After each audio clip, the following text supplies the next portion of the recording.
ಬಿಸ್ಮಿಲ್ಲಾ ವಲ್ಹಮ್ದುಲಿಲ್ಲಾ ಅಸ್ಸಲಾತು ವಸ್ಸಲಾಮು ಅಲಾ ಅಶ್ರಫಿಲ್ ಮುರ್ಸಲೀನ್ ವ ಅಲಾ ಆಲಿಹಿ ವ ಸಹ್ಬಿಹಿ ಅಲ್ ಫಾಯಿಜೀನ ಬಿರಿದಲ್ಲಾಹ್ ಅಮ್ಮಾ ಬಅದ್. ಗೌರವಾನ್ವಿತ ಉಸ್ತಾದರೇ, ಗುರು ಹಿರಿಯರೇ, ವಿದ್ಯಾರ್ಥಿಗಳೇ, ಪೀಠಿಕೆಗಳಿಗೆ ಪ್ರವೇಶ ನೀಡದೆ ನೇರವಾಗಿ ನನ್ನ ವಿಷಯಕ್ಕೆ ಪ್ರವೇಶಿಸುತ್ತಿದ್ದೇನೆ. ಕುರ್ಆನ್ ಹಾಗೂ ಆಧುನಿಕ ವಿಜ್ಞಾನ. ಕುರ್ಆನ್ ಹಾಗೂ ಆಧುನಿಕ ವಿಜ್ಞಾನ ಎಂಬ ವಿಷಯವನ್ನಾಧರಿಸಿ ನಾವು ಮಾತನಾಡುವುದಾದರೆ ಎಲ್ಲಿಂದ ಪ್ರಾರಂಭಿಸಬೇಕು, ಎಲ್ಲಿಂದ ಅಂತ್ಯ ಹಾಡಬೇಕು ಎಂಬುದು ಅರ್ಥವಾಗದಂತಹ ವಿಚಾರ. ಯಾಕೆಂದರೆ ಪವಿತ್ರವಾದ ಕುರ್ಆನ್ ಸ್ಪರ್ಶಿಸದಂತಹ ಕ್ಷೇತ್ರಗಳಿಲ್ಲ, ಪವಿತ್ರವಾದ ಕುರ್ಆನ್ ವಿವರಿಸಿದಂತಹ ವಿಷಯಗಳಿಲ್ಲ. ಪ್ರಸ್ತುತ ಪ್ರಪಂಚದಲ್ಲಿ ಕಂಡುಹಿಡಿಯಲ್ಪಟ್ಟಂತಹ ಯಾವುದೆಲ್ಲ ವಿಚಾರಗಳಿದೆಯೋ ಆ ಎಲ್ಲ ವಿಚಾರಗಳ ಸಂಬಂಧಿಸಿ ತನ್ನದೇ ಆದ ಶೈಲಿಯಲ್ಲಿ ವಸ್ತುನಿಷ್ಠವಾದ ಉಲ್ಲೇಖಗಳು, ಅದೇ ರೀತಿಯಾಗಿ ಸ್ಪಷ್ಟವಾದಂತಹ ಸೂಚನೆಗಳನ್ನು ಪವಿತ್ರವಾದ ಕುರ್ಆನಿನಲ್ಲಿ ಕಾಣಲು ಸಾಧ್ಯವಾಗುತ್ತದೆ. ಪ್ರೀತಿಯ ಸಹೋದರರೇ, ಒಂದು ಸಣ್ಣ ಉದಾಹರಣೆ ನೋಡುವುದಾದರೆ, ಪವಿತ್ರವಾದ ಕುರ್ಆನ್ ಪ್ರಸ್ತಾಪಿಸಿದಂತಹ ಆಂಬ್ರಿಯಾಲಜಿ ಅಥವಾ ಭ್ರೂಣಶಾಸ್ತ್ರ. ಪವಿತ್ರವಾದ ಕುರ್ಆನಿನ ಪ್ರಥಮ ಸೂಕ್ತದಲ್ಲಿ ಅಲ್ಲಾಹನು ಹೇಳುತ್ತಾನೆ, ಇಕ್ರಾ ಬಿಸ್ಮಿ ರಬ್ಬಿಕಲ್ಲದೀ ಖಲಕ್ ಖಲಕಲ್ ಇನ್ಸಾನ ಮಿನ್ ಅಲಕ್. ಈ ಅಲಕ್ ಎಂಬ ಪದಕ್ಕೆ, ಪವಿತ್ರವಾದ ಕುರ್ಆನಿನ ಅಲಕ್ ಎಂಬ ಪದ ಪ್ರಯೋಗಕ್ಕೆ ಟರ್ಮಿನಾಲಜಿ ಅಥವಾ ಪದಶಾಸ್ತ್ರ ವಿವರಿಸುವಂತಹ ಅರ್ಥ, ಹಲವಾರು ಅರ್ಥಗಳನ್ನು ವಿವರಿಸುವುದು ಕಾಣಬಹುದು. ಅದರಲ್ಲಿ ಪ್ರಮುಖವಾಗಿ ವಿವರಿಸಿದಂತಹ ಅರ್ಥ ಲೀಚ್ ಅಥವಾ ಜಿಗಣೆ ಎಂಬುದಾಗಿದೆ. ಸ್ವಾಭಾವಿಕವಾಗಿ ಸಾಧಾರಣವಾಗಿ ಗರ್ಭಪಾತ್ರೆಯಲ್ಲಿರುವಂತಹ ಈ ಭ್ರೂಣದ ಸ್ಥಿತಿಯನ್ನು ನೋಡುವುದಾದರೆ ಒಂದು ರೀತಿಯಲ್ಲಿ ವಾಲಿ ಬೆಂಡಾಗಿ ಇರುವಂತಹ ಸ್ಥಿತಿಯಲ್ಲಾಗಿದೆ ನಮ್ಮ ಭ್ರೂಣವನ್ನು ಕಾಣಲು ಸಾಧ್ಯವಾಗುವುದು. ಆ ರೀತಿಯಲ್ಲಿ ಎಷ್ಟೊಂದು ಸರಳವೂ ಸುಂದರವಾದಂತಹ ಶೈಲಿಯಲ್ಲಾಗಿದೆ ಪವಿತ್ರವಾದ ಕುರ್ಆನ್.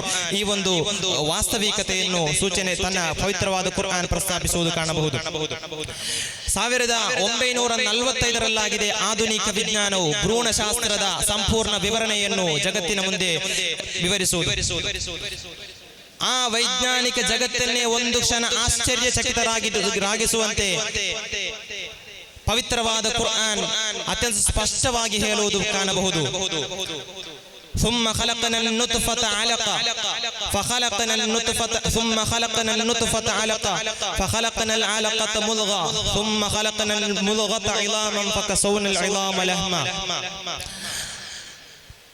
ಮನುಷ್ಯನ ಗರ್ಭಪಾತ್ರೆಯಲ್ಲಿರುವಂತಹ ಮನುಷ್ಯನ ಭ್ರೂಣವನ್ನು ಮನುಷ್ಯನ ವೀರ್ಯವನ್ನು ನಾವು ಭ್ರೂಣವಾಗಿಯೂ, ನಂತರ ಆ ಭ್ರೂಣವನ್ನು ನಾವು ಮಾಂಸಪಿಂಡವಾಗಿಯೂ, ರಕ್ತಪಿಂಡವಾಗಿಯೂ, ಅಸ್ಥಿಪಂಜರವಾಗಿಯೂ ಮಾಡಿದೆವು. ತದನಂತರದಲ್ಲಿ ಆ ಅಸ್ಥಿಪಂಜರಕ್ಕೆ ಹೊದಿಕೆಯಾಗುವಂತೆ ಮಾಂಸಗಳನ್ನು ನಾವು ಜೋಡಿಸಿಟ್ಟೆವು. ಒಂದು ವಿಶಿಷ್ಟ ಸೃಷ್ಟಿಯನ್ನು ನಾವು ಸೃಷ್ಟಿಸಿದೆವು ಎಂದು ಪವಿತ್ರವಾದ ಕುರ್ಆನ್ ಆಧುನಿಕ ಉಪಕರಣಗಳ ಸೌಲಭ್ಯವಿಲ್ಲದಂತಹ ಕಾಲದಲ್ಲಿ ಕೂಡ ಒಂದು ವಾಸ್ತವಿಕತೆ ಎಡೆಗೆ ಪವಿತ್ರವಾದ ಕುರ್ಆನ್ ಬೆಳಕು ಚೆಲ್ಲುತ್ತಿರುವುದು ಕಾಣಬಹುದು. ಈ ಒಂದು ವಿಷಯವನ್ನು ಜಗತ್ತಿನ ಮುಂದೆ ಪವಿತ್ರವಾದ ಕುರ್ಆನ್ ಸಾರಿ ಹೇಳಿದಾಗ ಅದನ್ನು ತಿರಸ್ಕಾರದಿಂದ ಕಂಡಂತಹ ಆಧುನಿಕ ವಿಜ್ಞಾನವು ಇಂದು ಆ ಪವಿತ್ರವಾದ ಕುರ್ಆನಿನ ಮುಂದೆ ಮಂಡಿಯೂರಿ ಕುಳಿತಿರುವುದು ಕಾಣಬಹುದು. ಪ್ರೀತಿಯ ಸಹೋದರರೇ, ಜಾಗತಿಕ ಮಟ್ಟದಲ್ಲಿ ಇತ್ತೀಚೆಗೆ ಚರ್ಚಿಸಲ್ಪಟ್ಟಂತಹ ಒಂದು ವಿಚಾರವಾಗಿದೆ ಮನುಷ್ಯನಿಗೆ ಉಂಟಾಗುವಂತಹ ನೋವುಗಳು, ಸಂಕಷ್ಟಗಳು. ಅದನ್ನು ತಿಳಿಯುವಂತಹ ಮಾರ್ಗ ಯಾವುದು, ಅದನ್ನು ತಿಳಿಯುವಂತಹ ಮಾಧ್ಯಮ ಯಾವುದು? ಪವಿತ್ರವಾದ ಕುರ್ಆನ್ ಅಂದೇ ಹೇಳಿಬಿಟ್ಟಿದೆ, ಬದ್ದಲ್ನಾಹುಂ ಜುಲೂದನ್ ಗೈರಹಾ ಲಿಯದೂಕುಲ್ ಅದಾಬ್. ನರಕವಾಸಿಗಳಾದಂತಹ ಮನುಷ್ಯರು ಅವರ ಚರ್ಮಗಳನ್ನು ನಾವು ಪುನಃ ಪುನಃ ಲೇಪಿಸಿಕೊಡಲಿದ್ದೇವೆ. ಯಾತಕ್ಕಾಗಿಯಾಗಿದೆ? ನರಕದಲ್ಲಿ ನೀಡಲ್ಪಡುವಂತಹ ಸಂಕಷ್ಟಗಳು, ಯಾತನೆಗಳು, ನೋವುಗಳು ಅವರು ತಿಳಿಯುವುದು ಅವರ ಚರ್ಮದ ಮೂಲಕವಾಗಿದೆ. ಆದ್ದರಿಂದ ನಾವು ಚರ್ಮವನ್ನು ಪುನಃ ಪುನಃ ಲೇಪಿಸಿಕೊಡಲಿದ್ದೇವೆ. ಪವಿತ್ರವಾದ ಕುರ್ಆನ್ ಅತ್ಯಂತ ಸ್ಪಷ್ಟವಾಗಿ ವಿವರಿಸುವುದನ್ನು ಕಂಡಂತಹ ಅದೆಷ್ಟೋ ವೈಜ್ಞಾನಿಕ ದಿಗ್ಗಜರು, ಡಾಕ್ಟರ್ ಮೋರ್ ಅಂತಹ ಅದೆಷ್ಟೋ ವಿಜ್ಞಾನಿಗಳು ಪವಿತ್ರವಾದ ಕುರ್ಆನಿಗೆ ಹರಿದು ಬಂದಂತಹ ಉದಾಹರಣೆಗಳು, ಧಾರಾಳ ಉದಾಹರಣೆಗಳು ನಮಗೆ ಕಾಣಲು ಸಾಧ್ಯವಾಗುತ್ತಿದೆ. ಪ್ರೀತಿಯ ಸಹೋದರರೇ, ನಾವು ಅರ್ಥೈಸಬೇಕಾದಂತಹ ವಿಚಾರ, ಮನುಷ್ಯನ ಧಾರ್ಮಿಕ ಹಾಗೂ ಆಧ್ಯಾತ್ಮಿಕ ಮಾರ್ಗದರ್ಶನ ಪವಿತ್ರವಾದ ಕುರ್ಆನಿನ ಪ್ರಮುಖ ಪ್ರಮೇಯವಾಗಿದ್ದರೂ ಕೂಡ ಆ ಪವಿತ್ರವಾದ ಕುರ್ಆನಿನಲ್ಲಿರುವ ಸರಿಸುಮಾರು 6000 ಶ್ಲೋಕಗಳ ಸಾಲಿನಲ್ಲಿ 100ಕ್ಕೂ ಅಧಿಕ ಶ್ಲೋಕಗಳು ವಿಜ್ಞಾನಕ್ಕೆ ಸಂಬಂಧಿಸಿದ್ದಾಗಿದೆ ಎಂಬುದು ಸ್ಪಷ್ಟವಾದಂತಹ ವಿಚಾರ. ಪ್ರೀತಿಯ ಸಹೋದರರೇ, ಪವಿತ್ರ ಪವಿತ್ರವಾದ ಕುರ್ಆನಿನಲ್ಲಿ ಅಲ್ಲಾಹನು ನಿರಂತರವಾಗಿ ವಿಜ್ಞಾನಕ್ಕೆ ಸಂಬಂಧಿಸಿ ಅಫಲಾ ತಅಕಿಲೂನ್ ಅಫಲಾ ತುಬಸಿರೂನ್, ನೀವು ಚಿಂತಿಸುವುದಿಲ್ಲವೇ, ನೀವು ಆಲೋಚನೆ ನಡೆಸುವುದಿಲ್ಲವೇ ಎಂಬಂತಹ ಚಿಂತನೆಗೆ ಆಹ್ವಾನ ನೀಡುವಂತಹ ಪದಪ್ರಯೋಗಗಳು ಶ್ಲೋಕಗಳ ಮೂಲಕ ಪವಿತ್ರವಾದ ಕುರ್ಆನ್ ವೈಜ್ಞಾನಿಕ ಲೋಕದ ವಿಸ್ಮಯದೆಡೆಗೆ ಮನುಷ್ಯನನ್ನು ಕರೆದೊಯ್ಯುತ್ತಿದೆ. ಪ್ರೀತಿಯ ಸಹೋದರರೇ, ಈ ರೀತಿಯಲ್ಲಿ ಪ್ರಪಂಚದ ಸರ್ವವ್ಯಾಪ್ತಿ ವಿಚಾರಗಳನ್ನು ವಿವರಿಸಿದಂತಹ ಒಂದು ಗ್ರಂಥವೆಂದು ಹೇಳಿಕೊಳ್ಳಲು ಅರ್ಹತೆ ಇರುವ ಏಕೈಕ ಗ್ರಂಥವಿದ್ದರೆ, ಒಂದು ವಿಸ್ಮಯ ಗ್ರಂಥವಿದ್ದರೆ ಅದು ಪವಿತ್ರವಾದ ಕುರ್ಆನ್ ಮಾತ್ರವಾಗಿದೆ ಎಂದು ಮಾತ್ರವೇ ಹೇಳುತ್ತಾ ತಾತ್ಕಾಲಿಕವಾಗಿ ನನ್ನ ಮಾತುಗಳಿಗೆ ಕಡಿವಾಣ ಹೇಳುತ್ತಿದ್ದೇನೆ.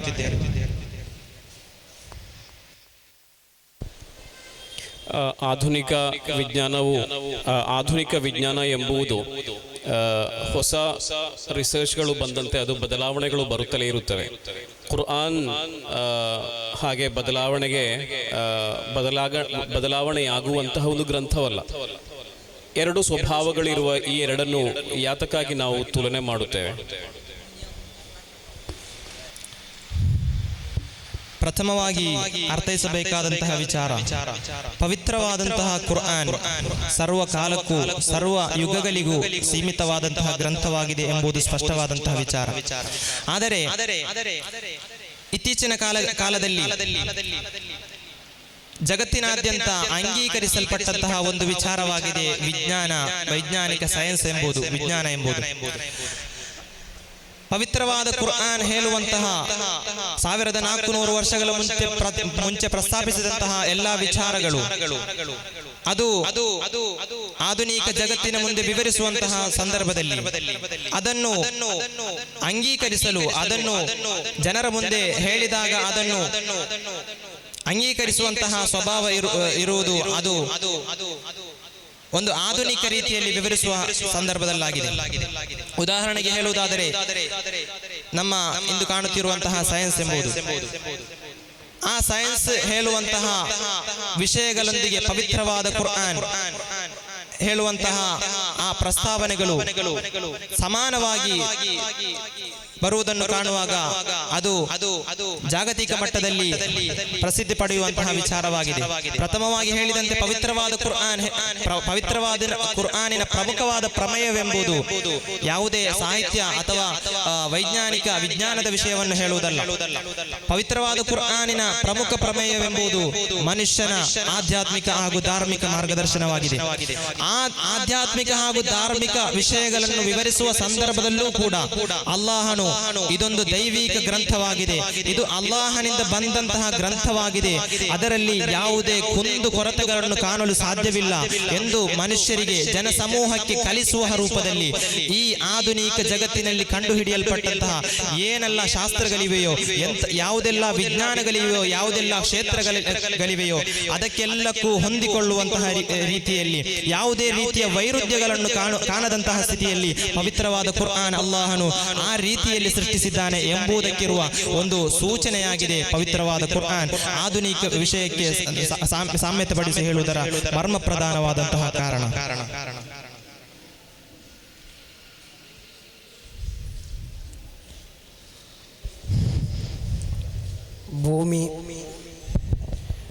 ಭೂಮಿ ದುಂಡಗಿದೆ ಎಂಬಂತಹ ವಾದವಾಗಿದೆ ಸೈನ್ಸ್ಗಿರುವುದು. ಆದರೆ ಕುರ್ಆನಿನಲ್ಲಿ ಭೂಮಿಯ ಕುರಿತು ವಿವರಿಸುವಾಗ ವ್ಯತ್ಯಸ್ತವಾದಂತಹ ಅಭಿಪ್ರಾಯಗಳನ್ನಾಗಿದೆ ಕುರ್ಆನ್ ಹೇಳಿರುವುದು. ಅದೆರಡನ್ನೂ ಪರಸ್ಪರ ಹೇಗೆ ನೀವು ಕಂಪೇರ್ ಮಾಡ್ತೀರಿ, ಅಥವಾ ಸೈನ್ಸನ್ನು ನೀವು ಒಪ್ಪುತ್ತೀರೋ ಅಥವಾ ಕುರ್ಆನ್ ಹೇಳಿದ ಬಳಿಗೆ ನೀವು ಹೇಗೆ ಅದನ್ನು ವ್ಯಾಖ್ಯಾನಿಸುತ್ತೀರಿ? ಪವಿತ್ರವಾದ ಕುರ್ಆನ್ ಅದರ ವಿರುದ್ಧವಾಗಿ ಸೈನ್ಸ್ ಒಂದು ವಾದವನ್ನು ಮಂಡಿಸಿತ್ತು ಎಂಬ ಕಾರಣಕ್ಕಾಗಿ ಪವಿತ್ರವಾದ ಕುರ್ಆನಿನ ಆ ಪ್ರಸ್ತಾವನೆಯು ತಪ್ಪು ಎಂದು ಅರ್ಥೈಸುವುದು ಅದು ನಮ್ಮ ವಿವರದೋಷ ಎಂದು ಅರ್ಥೈಸಬಹುದಾಗಿದೆ. ಸೈನ್ಸ್ ಒಂದು ಕಾಲದಲ್ಲಿ ಹೇಳಿದಂತಹ ವಿಚಾರಗಳು ಮತ್ತೊಂದು ಕಾಲದಲ್ಲಿ ಅದನ್ನು ನಿಷೇಧಿಸುವುದು ಕಾಣಬಹುದು. ಅದೆಷ್ಟೋ ಉದಾಹರಣೆಗಳು ನಮಗೆ ಇಲ್ಲಿ ಸಾಕ್ಷಿಗಳಾಗಿ ನಿಲ್ಲುತ್ತವೆ. ಪವಿತ್ರವಾದ ಕುರ್ಆನಿನಲ್ಲಿ ನಾವು ನೋಡುವುದಾದರೆ ನೋಡುವುದಾದರೆ ಭೂಮಿಯನ್ನು ದುಂಡಗಿರುವಂತಹ ಚೆಂಡಿನ ಆಕಾರದಲ್ಲಿರುವಂತಹ ಒಂದು ಗೋಳವೆಂದು ಹೇಳುವುದು ಕಾಣಬಹುದು. ಮತ್ತೊಂದು ಕಡೆಯಲ್ಲಿ ಕಾಣಬಹುದು ಪವಿತ್ರ ಈ ಭೂಮಿ ಎಂಬುದು ನಾವು ಮನುಷ್ಯರಿಗೆ ವಿಶಾಲವಾಗಿ ನಿರ್ಮಿಸಿಕೊಟ್ಟಿದ್ದೇವೆ. ಇಲ್ಲಿ ಅರ್ಥೈಸಬೇಕಾದಂತಹ ವಿಚಾರ, ಅಲ್ಲಾಹನು ಸೃಷ್ಟಿಗಳ ಪಾಲಿಗೆ ಅದೆಲ್ಲವೂ ಆ ಪ್ರಯೋಗಗಳೆಲ್ಲವೂ ಒಂದು ಆಪೇಕ್ಷಿಕವಾಗಿದೆ ಎಂಬುದಾಗಿದೆ ಇಲ್ಲಿ ನಾವು ಅರ್ಥೈಸಬೇಕಾದಂತಹ ವಿಚಾರ. ಉದಾಹರಣೆಗೆ ಸಣ್ಣ ಒಂದು ಉದಾಹರಣೆ ಹೇಳುವುದಾದರೆ, ಒಂದು ಚೆಂಡನ್ನು ತೆಗೆಯುವುದಾದರೆ ಆ ಚೆಂಡನ್ನು ನಾವು ನೋಡುವುದಾದರೆ ಚೆಂಡು ನಮ್ಮ ಪಾಲಿಗೆ ಒಂದು ವೃತ್ತಾಕಾರದ ಗೋಳವಾಗಿ ಕಾಣಬಹುದು. ಆದರೆ ಅದೇ ಚೆಂಡು ಆ ಚೆಂಡಿನಲ್ಲಿರುವಂತಹ ಸಣ್ಣ ಒಂದು ಇರುವೆಯ ಪಾಲಿಗೆ ನೋಡುವುದಾದರೆ ಆ ಚೆಂಡು ಒಂದು ವಿಶಾಲವಾದ ಮೈದಾನದಂತಹ ರೂಪದಲ್ಲಿ ಕಾಣಲು ಸಾಧ್ಯವಾಗುತ್ತದೆ. ಪವಿತ್ರವಾದ ಕುರ್ಆನ್ ನಡೆಸಿದಂತಹ ಪದ ಪ್ರಯೋಗವು ಇದೇ ರೀತಿಯಲ್ಲಿ ತತುಲ್ಯವಾದ ಸಮಾನವಾದಂತಹ ಪ್ರಯೋಗವಾಗಿದೆ. ಅದು ನಮ್ಮ ಅರಬಿಯಲ್ಲಿ ಒಂದು ಆಪೇಕ್ಷಿಕವಾದಂತಹ ಪ್ರಯೋಗ ಎಂದೇ ನಮಗೆ ಹೇಳಬಹುದು. ಆದ್ದರಿಂದ ಪವಿತ್ರವಾದ ಕುರ್ಆನ್ ಒಂದು ಯಾವುದೇ ರೀತಿಯಲ್ಲಿ ವೈರುಧ್ಯಗಳನ್ನು ಈ ಒಂದು ಪದ ಪ್ರಯೋಗದಲ್ಲಿ ಕಾಣಲು ಸಾಧ್ಯವಾಗುವುದಿಲ್ಲ. ಮೂಲಭೂತವಾಗಿ ಕುರ್ಆನ್ ಎಂಬುದು ಒಂದು ವೈಜ್ಞಾನಿಕ ಗ್ರಂಥವಲ್ಲ ಎಂದು ತಮ್ಮ ಭಾಷಣದಲ್ಲಿ ಹೇಳಿದ್ದೀರಿ. ಈ ವೈಜ್ಞಾನಿಕವಲ್ಲದ ಒಂದು ಗ್ರಂಥವನ್ನು ವಿಜ್ಞಾನಕ್ಕೆ ಸರಿಹೊಂದಿಸುವುದರ ಹಿನ್ನೆಲೆ ಇರುವ ಒಂದು ಪ್ರಚೋದನೆ ಏನು? ಅದು ಈಗಾಗಲೇ ವಿವರಿಸಿದಂತೆ ಕುರ್ಆನ್ ಯಾವುದೇ ವಿಜ್ಞಾನವನ್ನು ವಿವರಿಸುವಂತಹ ಅಥವಾ ಯಾವುದೇ ಭೌತಿಕವಾದಂತಹ ವಿಷಯಗಳನ್ನು ವಿವರಿಸುವಂತಹ ಗ್ರಂಥವಲ್ಲ ಎಂಬುದು ಸ್ಪಷ್ಟವಾದಂತಹ ವಿಚಾರ. ಅಲ್ಲಾಹನ ನಿಯಮ ನಿರ್ದೇಶನಗಳು ಅದು ಜನಸಮೂಹಕ್ಕೆ ಸ್ಪಷ್ಟವಾದಂತಹ ರೀತಿಯಲ್ಲಿ ವಿವರಿಸುವಂತಹ ಗ್ರಂಥವಾಗಿದೆ. ಇತರ ಧರ್ಮಗಳಿಗೆ ಅಪೇಕ್ಷಿಸಿ ನೋಡುವುದಾದರೆ ಇದೊಂದು ದೈವಿಕ ಗ್ರಂಥವಾಗಿದೆ. ಇದು ಸೃಷ್ಟಿಕರ್ತನಾದ ಏಕೈಕನಾದ ಅಲ್ಲಾಹನ ಪಾಲಿನಿಂದ ಬಂದಂತಹ, ಅಲ್ಲಾಹನ ಬಳಿಯಿಂದ ಬಂದಂತಹ ಒಂದು ದೈವಿಕ ಗ್ರಂಥವಾಗಿದೆ ಎಂಬುದನ್ನು ಸಮರ್ಥಿಸುವಲ್ಲಿ ಪವಿತ್ರವಾದ ಕುರ್ಆನ್ ಈ ರೀತಿಯಾದಂತಹ ಪವಿತ್ರವಾದ ಕುರ್ಆನ್ ಬಳಸಿದಂತಹ ಒಂದು ಅಸ್ತ್ರವಾಗಿದೆ. ಈ ರೀತಿಯಲ್ಲಿ ವೈಜ್ಞಾನಿಕ ರೂಪದಲ್ಲಿ ವಿವರಿಸುವಂತಹ ಶೈಲಿ. ಅದೆಷ್ಟೋ ಉದಾಹರಣೆಗಳು ನಮಗೆ ಕಾಣಲು ಸಾಧ್ಯವಾಗುತ್ತದೆ. ಆದರೆ ಪವಿತ್ರವಾದ ಕುರ್ಆನಿನ ಆ ಪ್ರಾರಂಭದಿಂದ ಹಿಡಿದು ಅಂತ್ಯದವರೆಗೆ ನೋಡುವುದಾದರೆ ಯಾವುದೇ ರೀತಿಯ ವೈಜ್ಞಾನಿಕ ವಿಷಯಗಳಿಗೆ ಅಪೇಕ್ಷಿಸಿ ನೋಡುವುದಾದರೆ ಯಾವುದೇ ರೀತಿಯ ವೈರುಧ್ಯಗಳನ್ನು ಕಾಣಲು ಸಾಧ್ಯವಾಗುವುದಿಲ್ಲ ಎಂಬುದು ಇದು ದೈವಿಕ ಗ್ರಂಥವಾಗಿದೆ, ಅಲ್ಲಾಹನಿಂದ ಬಂದಂತಹ ಗ್ರಂಥವಾಗಿದೆ ಎಂದು ಹೇಳುವಲ್ಲಿ ಅತ್ಯಂತ ಸ್ಪಷ್ಟವಾದಂತಹ ಒಂದು ಸಾಕ್ಷ್ಯಾಧಾರವಾಗಿದೆ ಎಂದು ಮಾತ್ರವೇ ಹೇಳುತ್ತಾ السلام عليكم ورحمة الله وبركاته. بسم الله والحمد لله والصلاة والسلام على رسول الله وعلى آله وصحبه أجمعين. أما بعد, ಪೀಠಿಕೆಗೆ ಪ್ರವೇಶಿಸಲಿ. ಇಸ್ಲಾಂ ಧರ್ಮದಲ್ಲಿ ಅತಿ ಹೆಚ್ಚು ತಪ್ಪು ಕಲ್ಪನೆಗೆ ಒಳಗಾಗಿರುವ ವಿಷಯಗಳಲ್ಲೊಂದಾದ ಜಿಹಾದ್ ಎಂಬ ವಿಷಯದಲ್ಲಿ ಸತ್ಯಾನುಸತ್ಯ ಬೆಳಕಿಗೆ ತರುವ ನಿಟ್ಟಿನಲ್ಲಿ ಒಂದೆರಡು ವಿಚಾರಗಳನ್ನು ತಮ್ಮ ಮುಂದೆ ಮಂಡಿಸಲು ಇಚ್ಛಿಸುತ್ತಿದ್ದೇನೆ. ಸರ್ವಶಕ್ತನಾದ ಅಲ್ಲಾಹನು ತೌಫೀಕ್ ನೀಡಲಿ. ಆಮೀನ್ ಯಾ ರಬ್ಬಲ್ ಆಲಮೀನ್. ಪ್ರೀತಿಯ ಸಹೋದರರು, ಪ್ರಖ್ಯಾತ ಲಿಸಾನುಲ್ ಅರಬಿ ಎಂಬ ನಿಘಂಟು ಜಿಹಾದ್ ಎಂಬುದನ್ನು ಹೋರಾಟ, ಪರಿಶ್ರಮ ಎಂದು ವಿವರಿಸುವುದು ಕಾಣಬಹುದು. ಅಂದರೆ ಮನುಷ್ಯನು ತನ್ನ ಮನಸ್ಸು ಕೆಡುಕಿನೆಡೆಗೆ ವಾಲುವುದನ್ನು ತಡೆಗಟ್ಟಿ ಅದನ್ನು ಒಳಿತಿನೆಡೆಗೆ ನಡೆಸುವ ನಿರಂತರ ಪರಿಶ್ರಮ, ಅದು ಜಿಹಾದ್ ಆಗಿದೆ. ಆದರೆ ವಿಪರ್ಯಾಸವೇನೆಂದರೆ ಇಂದು ನಮ್ಮ ದೇಶದಲ್ಲಿ ಜಿಹಾದ್ ಎಂಬ ಪದವು ಎಲ್ಲಾ ವಿವಾದಗಳೊಂದಿಗೆ ಸೇರಿಸಿ ರಾಜಕಾರಣಿಗಳಿಂದ ಹಿಡಿದು ಸಂಸತ್ತಿನವರೆಗೆ ವಿವಾದಾತ್ಮಕ ಚರ್ಚಾ ವಿಷಯವಾಗಿ ಮಾರ್ಪಟ್ಟಿದೆ. ಪ್ರೀತಿಯ ಸಹೋದರರೇ, ಆದರೆ ನೈಜ ಇಸ್ಲಾಂ ಅನ್ನು ಅರ್ಥ ಮಾಡಬೇಕಾಗಿರುವುದು ಇಸ್ಲಾಮಿನ ಮೂಲಭೂತ ಆಧಾರ ಗ್ರಂಥಗಳಾದ ಕುರ್ಆನ್ ಮತ್ತು ಹದೀಸಿನಿಂದಾಗಿದೆ. ಕುರ್ಆನಿನಲ್ಲಿ ಜಿಹಾದ್ ಎಂಬುದನ್ನು ವಿಶಾಲ ಅರ್ಥದಲ್ಲಿ ಚರ್ಚಿಸಿರುವುದು ನಮಗೆ ಕಾಣಬಹುದು. ಆದರೆ ಕುರ್ಆನ್ ಅನ್ನು ಅರ್ಥ ಮಾಡಬೇಕಾದರೆ ಪ್ರವಾದಿ ಸಲ್ಲಲ್ಲಾಹು ಅಲೈಹಿ ವಸಲ್ಲಮರ ಜೀವನ ಚರಿತ್ರೆಯನ್ನು ಅರ್ಥ ಮಾಡಬೇಕು. ಪ್ರವಾದಿ ಸಲ್ಲಲ್ಲಾಹು ಅಲೈಹಿ ವಸಲ್ಲಮರ ಜೀವನ ಚರಿತ್ರೆ ಅದನ್ನು ಮಕ್ಕಾ ಕಾಲಘಟ್ಟ ಕಾಲಘಟ್ಟ ಮತ್ತು ಮದೀನಾ ಕಾಲಘಟ್ಟ ಎಂಬ ಎರಡು ನೆರೆಯಲ್ಲಿ ವೀಕ್ಷಿಸಬೇಕಾಗಿದೆ. ಪ್ರವಾದಿಯವರ ಮಕ್ಕಾ ಕಾಲಘಟ್ಟ ಅದು ಶಾಂತಿ, ಪ್ರೀತಿ, ಸೌಹಾರ್ದತೆಯೊಂದಿಗೆ, ತ್ಯಾಗ, ತಾಳ್ಮೆ, ಸಹಿಷ್ಣುತೆಯೊಂದಿಗೆ ಅಜ್ಞಾನದಲ್ಲಿ ಮುಳುಗಿದ್ದ ಮನುಷ್ಯನ ಬುದ್ಧಿಯನ್ನು ಸುಜ್ಞಾನದ ಚಿಂತನೆಯಿಂದ ಜಾಗೃತಿಗೊಳಿಸುತ್ತಾ ಶಾಂತಿಯುತವಾಗಿ ಪ್ರಬೋಧನೆ ಮಾಡುವ ಕಾಲಘಟ್ಟವಾಗಿತ್ತು. ಆ ಸಂದರ್ಭದಲ್ಲಿ ಅವತೀರ್ಣಗೊಂಡ ಪವಿತ್ರ ಕುರ್ಆನಿನ 25ನೇ ಅಧ್ಯಾಯ 52ನೇ ಸೂಕ್ತದಲ್ಲಿ ಅಲ್ಲಾಹನು ಪ್ರವಾದಿಯವರೊಂದಿಗೆ ಹೇಳುತ್ತಾನೆ, ಫಲಾ ತುತಿಲ್ ಕಾಫಿರೀನ ವಜಾಹಿದುಹುಂ ಬಿಹಿ ಜಿಹಾದನ್ ಕಬೀರಾ. ಪ್ರವಾದಿಯವರೇ, ತಾವು ಸತ್ಯ ನಿಷೇಧಿಗಳ ಆಜ್ಞೆಯನ್ನು ಪಾಲಿಸಬೇಡಿರಿ, ಅವರ ಇಚ್ಛೆಯನ್ನು, ಇಂಗಿತವನ್ನು ತಾವು ಅನುಸರಿಸಬೇಡಿರಿ. ಬದಲಾಗಿ ಕುರ್ಆನ್ ಎಂಬ ದೈವಿಕ ಗ್ರಂಥದ ಮೂಲಕ ಅವರ ವಿರುದ್ಧ ಜಿಹಾದನ್ ಕಬೀರಾ, ಉಗ್ರ ಹೋರಾಟ ನಡೆಸಿರಿ ಎಂದು ಹೇಳಿದಾಗ ಇಲ್ಲಿ ಎಲ್ಲಿಯೂ ಕೂಡ ನಮಗೆ ಯುದ್ಧಗಳು ಕಾಣಲು ಸಿಗುವುದಿಲ್ಲ. ಪ್ರೀತಿಯ ಸಹೋದರರೇ, ಯಾವ ರೀತಿಯ ಸೈನ್ಯವನ್ನು ಪ್ರವಾದಿಯವರು ತಯಾರು ನಡೆಸುವುದು ಕಾಣುವುದಿಲ್ಲ. ಆದರೂ ಅಲ್ಲಾಹನು ಜಿಹಾದನ್ ಕಬೀರಾ, ಉಗ್ರ ಹೋರಾಟ ನಡೆಸಿದೆ ಎಂದಿದ್ದರೆ ಅದು ಕುರ್ಆನ್ ಎಂಬ ದೈವಿಕ ಗ್ರಂಥದ ಮೂಲಕ, ಅದು ಪ್ರತಿಪಾದಿಸುವ ತತ್ವ ಸಿದ್ಧಾಂತಗಳ ಮೂಲಕ ಶತಮಾನಗಳಿಂದ ಮಾನವ ಮನಸ್ಸಿನಲ್ಲಿ ಅಚ್ಚುತ್ತಿರುವ ನಾಸ್ತಿಕತೆ, ಸೃಷ್ಟಿ ಪೂಜೆ, ಹೀಗೆ ಮಾನವ ನಿರ್ಮಿತ ಸಿದ್ಧಾಂತಗಳ ವಿರುದ್ಧ ಸತ್ಯ ಬೋಧನೆ ಮಾಡುವುದನ್ನಾಗಿದೆ ಕುರ್ಆನ್ ಇಲ್ಲಿ ಜಿಹಾದ್ ಎಂದು ಹೇಳಿರುವುದು. ಅದೇ ರೀತಿ ಓರ್ವ ವ್ಯಕ್ತಿ ಪ್ರವಾದಿ ಸಲ್ಲಲ್ಲಾಹು ಅಲೈಹಿ ವಸಲ್ಲಮರ ಬಳಿ ಬಂದು ಧರ್ಮ ಯುದ್ಧಕ್ಕೆ ಬೇಕಾಗಿ ಅನುಮತಿ ಕೇಳಿದಾಗ ಪ್ರವಾದಿ ಸಲ್ಲಲ್ಲಾಹು ಅಲೈಹಿ ವಸಲ್ಲಮರು ಹೇಳುತ್ತಾರೆ, ನಿನಗೆ ವೃದ್ಧರಾದ ತಂದೆ ತಾಯಿಗಳಿದ್ದರೆ ಫಫೀಹಿಮಾ ಫಜಾಹಿದ್, ಅವರ ಸೇವೆ ಮಾಡುವುದಾಗಿದೆ ಜಿಹಾದ್. ಇನ್ನೊಂದು ಹದೀಸ್ಗಳಲ್ಲಿ ಕಾಣಸಿಗುವುದು, ಅಫ್ಲಲು ಜಿಹಾದ್ ಕಲಿಮತು ಹಕ್ಕಿನ್ ಇಂದ ಸುಲ್ತಾನಿನ್ ಜಾಯ್, ಅತಿಕ್ರಮಿಯಾದ ಆಡಳಿತಗಾರನ ಮುಂದೆ ಸತ್ಯವನ್ನು ನುಡಿಯುವುದು ಕೂಡ ಇಸ್ಲಾಂ ಜಿಹಾದ್ ಎಂದು ಹೇಳಿದರೆ, ಇದೆಲ್ಲವನ್ನು ಅರ್ಥ ಮಾಡುವಾಗ ನಮಗೆ ಅರ್ಥವಾಗುವುದೇನೆಂದರೆ ಇಸ್ಲಾಂ ಜಿಹಾದ್ ಎಂಬ ಪದಕ್ಕೆ ವಿಶಾಲ ಅರ್ಥಗಳನ್ನು ನೀಡಿದೆ. ವೃದ್ಧರಾದ ತಂದೆ ತಾಯಿಗಳಿಗೆ ಸೇವೆ ಮಾಡುವುದು, ಧಾರ್ಮಿಕ ವಿದ್ಯಾಭ್ಯಾಸ ಕಲಿಯುವುದು, ಕುರ್ಆನ್ ಕಲಿಯುವುದು, ಕಲಿಸುವುದು ಸೇರಿದಂತೆ ಎಲ್ಲಾ ಒಳಿತಿನ ಪರಿಶ್ರಮಗಳು ಇಸ್ಲಾಂ ಜಿಹಾದ್ ಎಂದು ಹೇಳುತ್ತದೆ.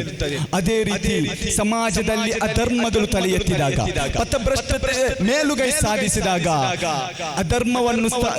ಅಧರ್ಮಗಳು ಮುನ್ನುಗ್ಗಿ ಬಂದಾಗ ಧರ್ಮವನ್ನು ಸ್ಥಾಪಿಸಲು ಬೇಕಾಗಿ ಧರ್ಮ ಯುದ್ಧ ಮಾಡುವುದು ಕೂಡ ಇಸ್ಲಾಂ ಜಿಹಾದ್ ಎಂದು ಕಲಿಸುತ್ತದೆ.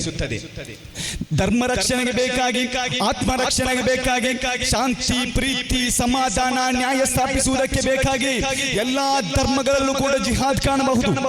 ಸಮಯದ ಮಿತಿ ಇರುವುದರಿಂದ ಅದಕ್ಕೆ ಯಾವುದಕ್ಕೂ ಪ್ರವೇಶಿಸದೆ, ಪ್ರೀತಿಯ ಸಹೋದರರೇ, ನಾಳೆ ನನ್ನ ರಾಷ್ಟ್ರಕ್ಕೆ ಬೇಕಾಗಿ, ನನ್ನ ರಾಜ್ಯದ ಶಾಂತಿ ಸ್ಥಾಪನೆಗೆ ಬೇಕಾಗಿ, ನನ್ನ ಆಶಯ ಆದರ್ಶದ ಅಸ್ತಿತ್ವಕ್ಕೆ ಬೇಕಾಗಿ ಉಗ್ರ ಹೋರಾಟ ನಡೆಸಲು ಅವಶ್ಯಕವಾದರೆ ಅದು ಕೂಡ ಇಸ್ಲಾಮಿನಲ್ಲಿ ಜಿಹಾದ್ ಆಗಿದೆ. ಇದಾಗಿದೆ ಇಸ್ಲಾಮಿನಲ್ಲಿ ಜಿಹಾದ್. ಆದರೆ ಪ್ರೀತಿಯ ಸಹೋದರರೇ, ಇಂದು ಇಸ್ಲಾಮಿಗೆ ತದ್ವಿರುದ್ಧವಾಗಿ ನಿರ್ದಯವಾಗಿ ಹಿಂಸಿಸಿ, ಕ್ರೂರ ಅಕ್ರಮವನ್ನೆಸಗಿ, ಬರ್ಬರ ಹತ್ಯವನ್ನು ನಡೆಸಿ, ಭೀಕರ ಸ್ಫೋಟಗಳನ್ನು ನಡೆಸಿ, ಕ್ರೌರ್ಯದ ಅಟ್ಟಹಾಸವನ್ನು ಮೆರೆಯುವ ಉಗ್ರವಾದಿಗಳನ್ನು ಜಿಹಾದಿಗಳು ಎಂದು ಮಾಧ್ಯಮಗಳಲ್ಲೂ ಸಾಮಾಜಿಕ ಜಾಲತಾಣಗಳಲ್ಲೂ ಆವಾಹನೆ ನಡೆಸುವವರೊಂದಿಗೆ ನಮಗೆ ಹೇಳಲಿಕ್ಕಿರುವುದು, ಇಸ್ಲಾಂ ಉಗ್ರಗಾಮಿ ಚಿಂತನೆಯನ್ನು ಬಿತ್ತುವ ಪ್ರತಿಗಾಮಿ ಧರ್ಮವಾಗಿರದೆ, ಇಸ್ಲಾಂ ಶಾಂತಿ, ಪ್ರೀತಿ, ಸಮಾಧಾನವನ್ನು ಬೋಧಿಸುವ, ಮಾನವೀಯತೆಯ ಮೌಲ್ಯವನ್ನು ಎತ್ತಿ ಹಿಡಿಯುವ, ಜಾತಿ ಕುಲ ಜನಾಂಗವನ್ನು ಮೆಟ್ಟಿ ನಿಲ್ಲುವ ಒಂದು ಸಂಪೂರ್ಣ ಜೀವನ ಪದ್ಧತಿಯಾಗಿದೆ. ಇದನ್ನು ನೀವು ಅರ್ಥ ಮಾಡುವವರೆಗೆ, ಇಸ್ಲಾಂ ಎಂದರೆ ಏನು ಎಂದು ಅರ್ಥ ಮಾಡುವವರೆಗೆ ನಿಮಗೆ ಜಿಹಾದ್ ಎಂದರೆ ಏನು ಎಂದು ಅರ್ಥವಾಗಲು ಸಾಧ್ಯವಿಲ್ಲ. ಆದ್ದರಿಂದ ಮೊದಲು ಇಸ್ಲಾಂ ಎಂದರೆ ಏನು ಎಂಬುದನ್ನು ಕಲಿತು ತದನಂತರ ತಾನಾಗಿಯೇ ಜಿಹಾದ್ ಎಂದರೆ ಏನು ಎಂದು ತಮಗೆ ಅರ್ಥವಾಗುವುದೆಂದು ಈ ಸಂದರ್ಭದಲ್ಲಿ ಹೇಳುತ್ತಾ ನನ್ನ ಮಾತನ್ನು ಕೊನೆಗೊಳಿಸ್ತಾ ಇದ್ದೇನೆ.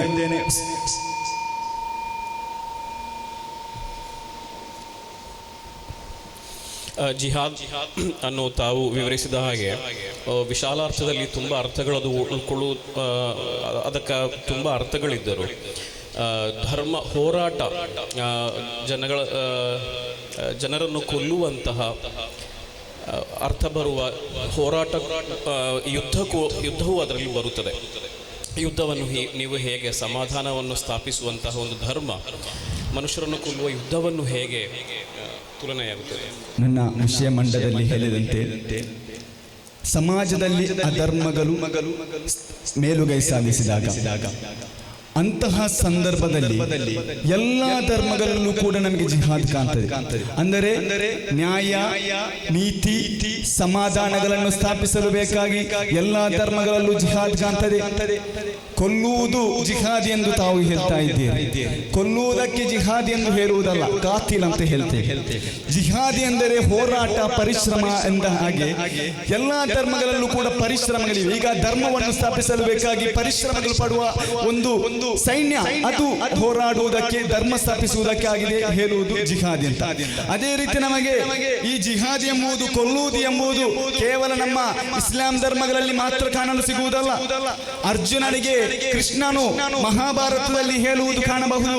ಸುಖ ದುಃಖೇ ಸಮಯಕೃತ್ವ ಲಾಭ ಲಾಭವು ಜಯ ಜಯ ತತ್ವ ಯುದ್ಧಯ ಯಜ್ಜಿಸ್ವ ನೈವ ಪಾಪವ ವಾಪ್ಸಸಿ.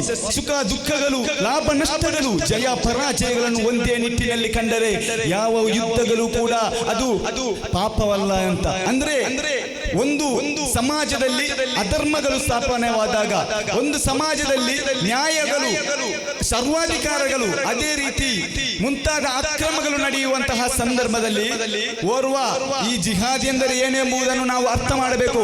ಜಿಹಾದ್ ಎಂದರೆ ಈ ಧರ್ಮಯುದ್ಧ ಅಂತ ಹೇಳುವಾಗ ನಾವು ಅರ್ಥ ಮಾಡಬೇಕು. ಈ ಧರ್ಮಯುದ್ಧ ಇಂತಹ ಜಾತ್ಯತೀತ ರಾಷ್ಟ್ರಕ್ಕೆ ಅದು ಒಳಗೊಳ್ಳುವುದಿಲ್ಲ. ಧರ್ಮಯುದ್ಧ ಅಂದರೆ ಅದು ಒಬ್ಬ ಇಸ್ಲಾಮಿಕ್ ಖಲೀಫರ ನೇತೃತ್ವದಲ್ಲಿ, ನಾಯಕರ ನೇತೃತ್ವದಲ್ಲಿ ನಡೆಯುವುದಾಗಿದೆ ಧರ್ಮಯುದ್ಧ ಅಂತ ಹೇಳುವುದು. ಇಂದು ಕೆಲವರು ಧರ್ಮಯುದ್ಧ, ಜಿಹಾದ್ ಎಂಬಂತಹ ಪದಕ್ಕೆ ದುರ್ವ್ಯಾಖ್ಯಾನ ನೀಡುವುದು ನಮಗೆ ಕಾಣಬಹುದು. ಆದರೆ ಅದು ಯಾವುದು ಜಿಹಾದ್ ಅಲ್ಲ. ಜಿಹಾದ್ ಎಂದರೆ ಒಬ್ಬ ಖಲೀಫರ ನೇತೃತ್ವದಲ್ಲಿ ಧರ್ಮಕ್ಕೆ ಬೇಕಾಗಿ ಹೋರಾಡುವುದನ್ನು ಕೂಡ ಇಸ್ಲಾಂ ಜಿಹಾದ್ ಎಂದು ಹೇಳ್ತದೆ. ಸಮಾಜದಲ್ಲಿ ಅಧರ್ಮಗಳಿದ್ದಾಗ ಜಿಹಾದ್ ನಡೆಸಬಹುದು ಎಂಬುದಾಗಿದೆ ನಿಮ್ಮ ವ್ಯಾಖ್ಯಾನ. ಈಗ ಕೆಲವು ಕಡೆ ಪ್ರತ್ಯೇಕವಾಗಿ ಮುಸ್ಲಿಮರನ್ನು ಟಾರ್ಗೆಟ್ ಮಾಡಿ ಜಾತ್ಯತೀತ ನಿಲುವನ್ನು ಒಳಗೊಂಡಿರುವಂತಹ ರಾಷ್ಟ್ರಗಳಲ್ಲಿ ಕೆಲವೊಮ್ಮೆ ಮುಸ್ಲಿಮರನ್ನು ಟಾರ್ಗೆಟ್ ಮಾಡಲಾಗ್ತದೆ. ಅದೊಂದರ್ಥದಲ್ಲಿ ಅಧರ್ಮಗಳೇ. ಅದರ ವಿರುದ್ಧವಾಗಿ ಮುಸ್ಲಿಮರಿಗೆ ಜಿಹಾದ್ ನಡೆಸಬಹುದೇ? ಅಥವಾ ಭಾರತದಂತಹ ಅಥವಾ ಡೆಮೋಕ್ರೆಟಿಕ್ ನಿಲುವನ್ನು ಹೊಂದಿರುವಂತಹ ರಾಷ್ಟ್ರದಲ್ಲಿ ಮುಸ್ಲಿಮರು ಜಿಹಾದನ್ನು ನಡೆಸಲಿಕ್ಕಿರುವಂತಹ ಅಥವಾ ಜಿಹಾದ್ ನಡೆಸಬಹುದೇ? ಯಾಕೆ ನಡೆಸಬಾರದು ಎಂಬುದಕ್ಕಿರುವಂತಹ ಕಾರಣಗಳು ಏನು? ಮೊದಲನೇದಾಗಿ ಇಸ್ಲಾಂ ಎಂಬುದು ಈಗ ಹಿಂಸೆಗೆ ಒಳಗಾಗುತ್ತಿರುವ ಒಂದು ಧರ್ಮವಲ್ಲ. ಇಸ್ಲಾಂ ಹುಟ್ಟುವಾಗಲೇ ಹಲವಾರು ಹಿಂಸೆಗಳನ್ನು ಒಳಗೊಂಡೇ ಇಸ್ಲಾಂ ಇಷ್ಟೊಂದು ದೊಡ್ಡ ಮಟ್ಟಕ್ಕೆ ಬೆಳೆದಿರುವುದು. ಕುರ್ಆನ್ನಲ್ಲಿ 70 ಬಾರಿ ಯುದ್ಧಕ್ಕೆ ಅನುಮತಿಯನ್ನು ನೀಡದೆ ನಿರಾಕರಿಸಿ ತದನಂತರ ಕುರ್ಆನ್ السلام عليكم ورحمة الله وبركاته بسم الله والحمد لله الصلاة والسلام على أشرف المرسلين وعلى آله وصحبه أجمعين أما بعد. ಈ ಒಂದು ವೇದಿಕೆಯಲ್ಲಿ ನನಗೆ ಸಿಕ್ಕಿದ ವಿಷಯವೇನೆಂದರೆ ಜೆಂಡರ್ ಈಕ್ವಾಲಿಟಿ ಎನ್ನುವುದಾಗಿದೆ. ಈ ಅಂದರೆ ಲಿಂಗ ಸಮಾನತೆ ಎನ್ನುವುದು. ಈ ಲಿಂಗ ಸಮಾನತೆ ಅಂದರೆ ಏನು ಎಂದು ನಾವು ಮೊದಲು ಅರ್ಥೈಸಿಕೊಳ್ಳಬೇಕು. ಲಿಂಗ ಸಮಾನತೆ ಎಂದರೆ ಮಾನವ ಹಕ್ಕುಗಳನ್ನು ಎಲ್ಲ ವರ್ಗದ, ಎಲ್ಲ ಜನಾಂಗದ ಪುರುಷರು ಮತ್ತು ಮಹಿಳೆಯರು ಸಮಾನವಾಗಿ ಹಂಚಿಕೊಳ್ಳುವುದು ಮತ್ತು ಅವಕಾಶ ಚಲಾಯಿಸುವ ಎಲ್ಲ ವಿಷಯಗಳಿಗೆ ಸಂಪೂರ್ಣವಾದ ಅವಕಾಶವನ್ನು ಹೊಂದಿರುತ್ತಾರೆ ಎಂದಾಗಿದೆ. ಈ ಲಿಂಗ ಸಮಾನತೆ ಎಂಬ ಪರಿಕಲ್ಪನೆಯನ್ನು, ಈ ಪರಿಕಲ್ಪನೆಯು ಯಾವಾಗ ಪ್ರಾರಂಭವಾಯಿತು ಎಂದು ಕೇಳುವುದಾದರೆ ಇದು ನೂರಾರು ವರ್ಷಗಳ ಮುಂಚೆ ಈ ಲಿಂಗ ಸಮಾನತೆ ಎಂಬ ಪರಿಕಲ್ಪನೆಯು ಪ್ರಾರಂಭವಾಗಿದೆ. ಒಂದು ನಿಶ್ಚಯವಾಗಿ ಇರುವುದಾದರೆ 14ನೇ ಶತಮಾನದಲ್ಲಿ ಈ ಲಿಂಗ ಸಮಾನತೆ ಎಂಬ ಪರಿಕಲ್ಪನೆ ಪ್ರಾರಂಭವಾಯಿತು ಎನ್ನಬಹುದು. ಇದರ ಕುರಿತು, ಈ ಲಿಂಗ ಸಮಾನತೆಯ ಕುರಿತು ಪ್ರಪ್ರಥಮವಾಗಿ ಹೇಳಿದ್ದು ಇಟಾಲಿಯ ಕ್ರಿಶ್ಚಿಯನ್ ಡೆ ಫೆಜಾನ್ ಎಂಬ ಮಹಿಳೆಯು 1405ರಲ್ಲಿ ತಮ್ಮ ಪುಸ್ತಕ ಸಿಟಿ ಆಫ್ ಲೇಡೀಸ್ ಎಂಬ ಪುಸ್ತಕದಲ್ಲಿ ಅವರು ಬರೆಯುತ್ತಾರೆ, ಒಂದು ಮಹಿಳೆಯು ಉದ್ದೇಶಿಸಿದರೆ, ಒಂದು ಮಹಿಳೆಯು ತೀರ್ಮಾನಿಸಿದರೆ ಏನೆಲ್ಲ ಸಾಧಿಸಬಹುದು ಮತ್ತು ಆ ಸಾಧನೆಗೆ ಅವಳು ಸಾಧನೆ ಮಾಡಬೇಕಾದರೆ ಯಾವುದೆಲ್ಲ ಕಷ್ಟಗಳನ್ನು ಅವಳು ಸಹಿಸಬೇಕು ಎಂಬುದರ ಕುರಿತು ವಿಶ್ಲೇಷಣೆಯಾಗಿ ಬರೆಯುತ್ತಾರೆ. ನಾವು ಇನ್ನು ನೋಡುವುದಾದರೆ ಈ ಜಗತ್ತಿನಲ್ಲಿ ಈ ಪರಿಪೂರ್ಣವಾಗಿ ಲಿಂಗ ಸಮಾನತೆಯನ್ನು ಸಾಧಿಸಲು ಸಾಧ್ಯವಿದೆ ಎನ್ನಬಹುದು. ಆದರೆ ಆ ಲಿಂಗ ಸಮಾನತೆಯು ಪರಿಪೂರ್ಣವಾಗಿ ಈ ಜಗತ್ತಿನಲ್ಲಿ ಯಾವಾಗ ಸಾಧ್ಯವಾಗಬಹುದು ಎಂಬುದು ಹೇಳುವುದು ಅಸಾಧ್ಯ. ಕಾರಣವೆಂದರೆ ನಾವು ಕೆಲವೊಂದು ಉದಾಹರಣೆಗಳನ್ನು ತೆಗೆದು ನೋಡೋಣ. ಈ ಜಗತ್ತಿನಲ್ಲಿ ಮೊದಲೇ ಇದ್ದ ಒಂದು ಪದ್ಧತಿಯಾಗಿದೆ ಬಾಲ್ಯ ವಿವಾಹ ಎನ್ನುವುದು. ಈ ಬಾಲ್ಯ ವಿವಾಹ ಎನ್ನುವ ಪದ್ಧತಿಯನ್ನು ಸಂಪೂರ್ಣವಾಗಿ ಅಲ್ಲದಿದ್ದರೂ ಈ ಜಗತ್ತಿನಿಂದ ತೆಗೆದುಹಾಕಲು 300 ವರ್ಷಗಳು ಬೇಕಾದವು. ಅದೇ ರೀತಿ ಈ ಪುರುಷ ಮತ್ತು ಮಹಿಳೆಯರ ನಡುವೆ ಇರೋ ತಾರತಮ್ಯ ಕಾನೂನುಗಳನ್ನು ತೆಗೆದುಹಾಕಲೇ 500 ವರ್ಷಗಳು ಬೇಕಾದವು. ಅಂದರೆ ಈ ಜಗತ್ತಿನಲ್ಲಿ ಸಂಪೂರ್ಣವಾಗಿ ಲಿಂಗ ಸಮಾನತೆಯನ್ನು ಸಾಧಿಸಲು ಎಷ್ಟು ವರ್ಷಗಳು ಬೇಕಾಗಬಹುದು ಎಂಬುದಕ್ಕೆ ಕಾಲವೇ ಉತ್ತರ ನೀಡಬೇಕಾಗಿದೆ. ಇನ್ನು ಈ ಲಿಂಗ ಅಸಮಾನತೆ ಎಂಬುದು ಯಾವಾಗ ಪ್ರಾರಂಭವಾಯಿತು ಎಂದು ಕೇಳುವುದಾದರೆ, ಈ ಒಂದು ಜಗತ್ತಿನಲ್ಲಿ ಯಾವಾಗ ಸಿವಿಲೈಸೇಷನ್ ಅಂದರೆ ನಾಗರಿಕತೆ ಯಾವಾಗ ಪ್ರಾರಂಭವಾಯಿತು ಅಂದೇ ಈ ಲಿಂಗ ಅಸಮಾನತೆ ಎಂಬುದು ಪ್ರಾರಂಭವಾಯಿತು ಎನ್ನಬಹುದು. ಯಾಕೆಂದರೆ ಯಾವುದೇ ಒಂದು ನಾಗರಿಕತೆಯು ಆರಂಭವಾದಾಗ ಅಲ್ಲಿ ಒಂದು ನಿಯಮವಿದ್ದ ಹಾಗೆ ಪುರುಷನು ಹೊರಗೆ ಹೋಗಿ ದುಡಿಯುವುದು ಮತ್ತು ಆ ದುಡಿದು ಬಂದ ಪುರುಷನನ್ನು ಸ್ತ್ರೀಯು ಉಪಚಾರ ಮಾಡುವುದಾಗಿದೆ ನಾವು ಕಾಣಬಹುದು. ಆದರೆ ಇದಕ್ಕೆ ವ್ಯತಿರಿಕ್ತವಾಗಿ ಅಂದರೆ ಮಹಿಳೆಯು ಹೊರಗೆ ಹೋಗಿ ದುಡಿಯುವುದು ಮತ್ತು ಪುರುಷನು ಆ ಮಹಿಳೆಯ ಉಪಚಾರ ಮಾಡುವುದಾಗಿ ನಮಗೆ ಯಾವುದೇ ನಾಗರಿಕತೆಯಲ್ಲಿ ಕಾಣಲು ಸಾಧ್ಯವಿಲ್ಲ. ಯಾವ ರೀತಿ ಅಂದರೆ ಈ ಲಿಂಗ ಅಸಮಾನತೆ ಎಂಬುದು ಈ ಮಾನವ ಜಗತ್ತಿನಡೆಯಲ್ಲಿ ಪುರಾತನ ನಿಯಮದ ಹಾಗೆ ಬದಲಾಗಿದೆ. ಏಕೆಂದರೆ ಈ ಮಾನವ ಜಗತ್ತಿನಲ್ಲಿ ಬಲಕೈಯಲ್ಲಿ ಉಣ್ಣುವುದು ಮತ್ತು ಎಡಕೈಯಲ್ಲಿ ತೊಳೆಯುವುದು ಯಾವ ರೀತಿಯಲ್ಲಿ ಪ್ರಸಿದ್ಧವಾಗಿದೆಯೋ ಅದೇ ರೀತಿಯಲ್ಲಿ ಈ ಲಿಂಗ ಅಸಮಾನತೆ ಎಂಬುದು ಮಾನವರೆಡೆಯಲ್ಲಿ ಪ್ರಸಿದ್ಧವಾಗಿದೆ. ಇದನ್ನು ತೊಲಗಿಸಲು ಸಾಧ್ಯವಿಲ್ಲ ಎನ್ನಲು ಸಾಧ್ಯವಿಲ್ಲ. ಆದ್ದರಿಂದ ಇದನ್ನು ಸಾಧಿಸಲು ಇನ್ನು ಸಾವಿರಾರು ವರ್ಷಗಳೇ ಬೇಕಾಗಬಹುದು ಎಂದು ಹೇಳಬಹುದು.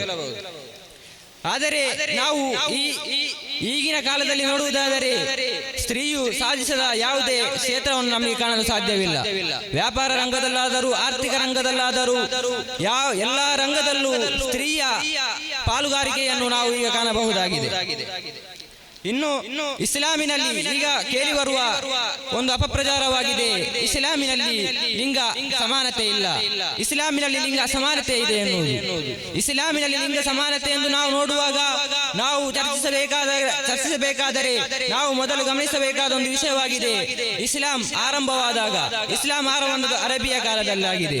ಆ ಕಾಲದಲ್ಲಿ ಅರೇಬಿಯಾದಲ್ಲಿ ಒಂದು ಸ್ತ್ರೀಯು ಜನಿಸಿದರೆ ಅದು ಅಪಚಾರವೆಂದು ಬಗೆದು ಆ ಹುಟ್ಟಿದ ಸ್ತ್ರೀಯನ್ನು ಜೀವಂತವಾಗಿ ಉಳುವ ಒಂದು ಕಾಲವಿತ್ತು. ಆ ಕಾಲವನ್ನು ಪ್ರವಾದಿ ಮುಸ್ತಫಾ ಮುಹಮ್ಮದ್ ಸಲ್ಲಲ್ಲಾಹು ಅಲೈಹಿ ವಸಲ್ಲಂ ಅವರು ಬದಲಿಸಿ ಒಂದು ಸ್ತ್ರೀಗೆ ಎಷ್ಟು ದೊಡ್ಡ ಗೌರವವನ್ನು ನೀಡಿದರೆ ಎಂದರೆ ಆ ಸ್ತ್ರೀಯ ಕಾಲಡಿಯಲ್ಲಿ ಸ್ವರ್ಗವಿದೆ ಎಂದು ತಿಳಿಸಿದ ಒಂದು ಧರ್ಮವಾಗಿದೆ ಇಸ್ಲಾಂ. ಸ್ತ್ರೀಗೆ ಕಲ್ಪಿಸಿದಷ್ಟು ಗೌರವವನ್ನು ಯಾವುದೇ ಧರ್ಮವು ಕಲ್ಪಿಸಿಲ್ಲ ಎಂದು ಹೇಳಬಹುದು. ಆದರೆ ನಾವು ಇಂದು ಕಾಣಬಹುದು ಇಸ್ಲಾಮಿನಲ್ಲಿ ತುಂಬಾ ನಿಯಮಗಳಿದೆ. ಸ್ತ್ರೀ ಒಂದು ಹೊರಗೆ ಹೋಗಬೇಕಾದರೆ, ಸ್ವತಂತ್ರವಾಗಿ ಹೊರ ಹೋಗಬೇಕಾದರೆ ಅವರೊಡನೆ ಒಂದು ಪುರುಷನು ಬೇಕಾಗುವುದು ಇಸ್ಲಾಮಿನ ನಿಯಮವಾಗಿದೆ. ಅದು ಲಿಂಗ ಅಸಮಾನತವಲ್ಲವೇ ಎಂದು ಕೇಳಬಹುದು. ಆದರೆ ನಾವು ಈ ಕಾಲದಲ್ಲಿ ನೋಡುವಾಗ ಕೇವಲ ಭಾರತದಲ್ಲಿ ಮಾತ್ರ ಪ್ರತಿ 8 ನಿಮಿಷಕ್ಕೊಂದು ಅತ್ಯಾಚಾರವನ್ನು ಕಾಣಲು ಸಾಧ್ಯವಿದೆ ಎಂದು ವರದಿ ಹೇಳುವಾಗ ಈ ಇಸ್ಲಾಮಿನಲ್ಲಿ ಇದ್ದ ಈ ನಿಯಮವನ್ನು ನಾವು ತೆಗೆದು ನೋಡೋಣ. ಇಸ್ಲಾಮಿನ ನಿಯಮವನ್ನು ಪಾಲಿಸಿ ಒಂದು ಸ್ತ್ರೀಯು ಹೊರಗೆ ಹೋಗುವಾಗ ಅವನೊಡನೆ ಒಂದು ಪುರುಷನಿದ್ದರೆ ಈ ದೇಶದಲ್ಲಿ ಒಂದು ಅತ್ಯಾಚಾರವನ್ನು ಕೂಡ ನಮಗೆ ಕಾಣಲು ಸಾಧ್ಯವಿರುತ್ತಿರಲಿಲ್ಲ. ಇದರಿಂದ ಇಸ್ಲಾಮಿನಲ್ಲಿ ಇದ್ದ ಎಲ್ಲ ಒಂದು ನಿಯಮಕ್ಕೂ ಅದರ ಹಿಂದೆ ಯಾವುದಾದರೊಂದು ಫಲಿತಾಂಶವು ಇದೆ ಎಂದು ಹೇಳುತ್ತಾ ನನ್ನ ಮಾತುಗಳು. ಈ ಪ್ರಸಂಗ ಪೂರ್ತಿಯಲ್ಲಿ ತಮ್ಮ ಈ ವಿಷಯದಲ್ಲಿ ಸ್ತ್ರೀ ಪುರುಷ ಸಮಾನತೆ ಬಗ್ಗೆ ತಮ್ಮ ನಿಲುವನ್ನು ತಾವು ವ್ಯಕ್ತಪಡಿಸಿಲ್ಲ. ಸ್ತ್ರೀ ಪುರುಷ ಸಮಾನತೆ ಅವಶ್ಯಕತೆ ಇದೆ ಇರುವುದಾದರೆ ಅದರ ಕಾರಣಗಳೇನು, ಇಲ್ಲವಾದರೂ ಅದರ ಕಾರಣಗಳನ್ನು ತಿಳಿಸಿ. ಲಿಂಗ ಸಮಾನತೆ ಎಂಬುದು ಅವಶ್ಯವಿರುವ ಕಾರ್ಯವಾಗಿದೆ. ಏಕೆಂದರೆ ಒಂದು ದೇಶವು ಇಲ್ಲಿ ಸಂಪೂರ್ಣವಾದ ಡೆವಲಪ್ಡ್ ಕಂಟ್ರಿ ಆಗಬೇಕಾದರೆ ಪುರುಷನು ಮಾತ್ರ ಅದರಲ್ಲಿ ಪಾಲುದಾರಿಕೆಯನ್ನು ಮಾಡಿದರೆ ಸಾಧ್ಯವಿಲ್ಲ ಎನ್ನಬಹುದು. ಆದರೆ ಎಲ್ಲಾ ರಂಗದಲ್ಲೂ ಸ್ತ್ರೀಯ ಪಾಲುದಾರಿಕೆ ಬೇಕು ಎನ್ನುವುದು ಸರಿಯಲ್ಲ. ಏಕೆಂದರೆ ಸ್ತ್ರೀಗೆ ಅವರಿಗೆ ಅವಳು ಸಾಧಿಸಬೇಕಾದ ಕೆಲವೊಂದು ನಿಯಮಗಳಿವೆ. ಅದೇ ರೀತಿ ಪುರುಷನಿಗೆ ಬೇಕಾದ ಪುರುಷನು ಯಾವ ರೀತಿಯಲ್ಲಾದರೂ ಯಾವ ರೀತಿಯಲ್ಲ ಈ ಸಮಾಜದಲ್ಲಿ ಸಮಾಜದಲ್ಲಿ ತಮ್ಮನ್ನು ತೊಡಗಿಸಿಕೊಳ್ಳಬೇಕು, ಅದೇ ರೀತಿಯಲ್ಲಿ ಪುರುಷನು ತೊಡಗಿಸಿಕೊಳ್ಳುತ್ತಾನೆ. ಸಮಾನತೆ ಬೇಕು ಎಂದು ಹೇಳುವಾಗ ಪುರುಷನಿಗೂ ಸ್ತ್ರೀಗೂ ಒಂದೇ ರೀತಿಯಾಗಿರಬೇಕು. ಈಗ ನೀವು ಹೇಳ್ತಾ ಇದ್ದೀರಿ ಸ್ತ್ರೀಗೆ ಬೇಕಾದ ವಿಷಯದಲ್ಲಿ ಸ್ತ್ರೀಗೆ ನೀಡಬೇಕು, ಹಾಗೆ ಹೇಳುವಾಗಲೇ ಅದು ಅಸಮಾನತೆಯಲ್ಲಿ ಬಂತಲ್ಲ, ಸ್ತ್ರೀಗೆ ಮಾತ್ರ ಅಂತ. ಈ ಅಲ್ಲಾಹನು ಈ ಭೂಮಿಯಲ್ಲಿ ಸ್ತ್ರೀ ಮತ್ತು ಪುರುಷರನ್ನು ಹುಟ್ಟಿಸುವಾಗ ಪುರುಷರನ್ನು ಪುರುಷ ಮತ್ತು ಸ್ತ್ರೀಯರ ನಡುವೆ ತುಂಬಾ ಶಾರೀರಿಕವಾದ ಬದಲಾವಣೆಗಳು ನಡೆಯುತ್ತವೆ. ಆ ಸ್ತ್ರೀಗೆ ಪುರುಷನಷ್ಟು ಶಕ್ತಿ ಇರುವುದಿಲ್ಲ. ಆದ್ದರಿಂದ ಸ್ತ್ರೀಯು ಎಲ್ಲ ವಿಷಯಗಳಿಗೆ ಸ್ತ್ರೀಯ ಪಾಲುದಾರಿಕೆಯನ್ನು ನಮಗೆ ಕಾಣಲು ಸಾಧ್ಯವಾಗುವುದಿಲ್ಲ ಎಂದಿಲ್ಲ.